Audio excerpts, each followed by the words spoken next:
Hi, everyone. It's Carrie Champion from ESPN, and you're watching Hoop Jab. You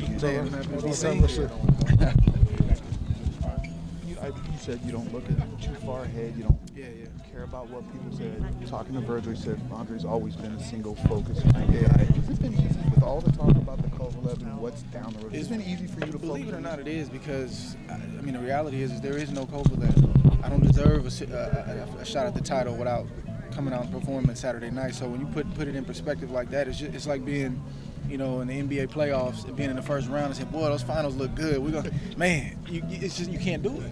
So you know it's there, you know it's looming, but you can't, you know. And I've been doing this a long time, so I try to, you know, do a good job of just, you know, compartmentalizing things and just staying focused. But I hear the chatter, but I'm realistic. I know there's no step two without this first step Saturday night. Does this time remind you of the Olympics when you competed at 175 and won the gold medal? Does it remind you of that? A little bit, you know, a little bit. You know, obviously fighting somebody from Cuba. You know, I never got a chance to fight the Cuban in the Olympics. He lost to the Russian the day before, so I ended up fighting, you know, the Russian instead of the Cuban. But it's just a great opportunity, man. It's a challenge.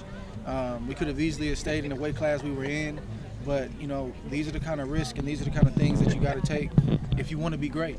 And my goal is to be great. So that's why we're doing this. How are you feeling so far at light heavyweight? I feel good. I get to eat a lot more, I tell you that. So I'm enjoying it. I'm a little happier.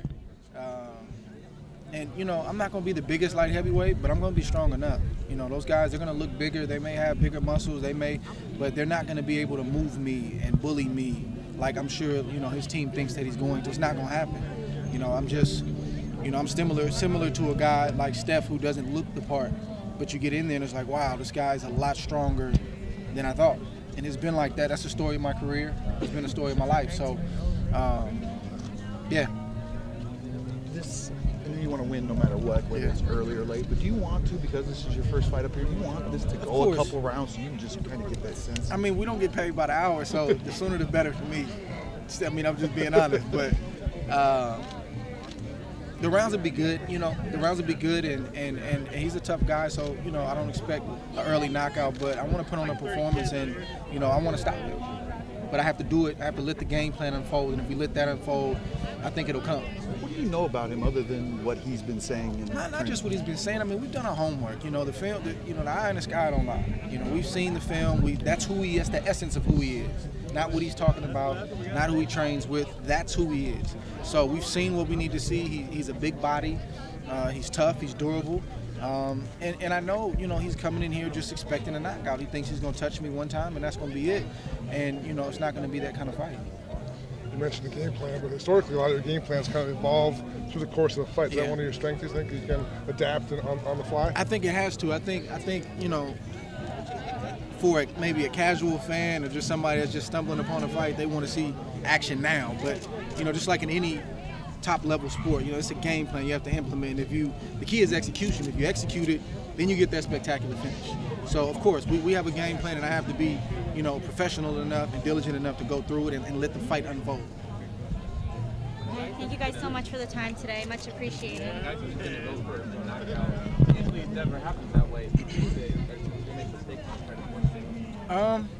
think that might play into your hands? I don't know. I just know that the way I was brought up, I'm not going to tell you what I'm going to do to you. I'm going to just do it. And then by the time you figure out what happened, it's too late.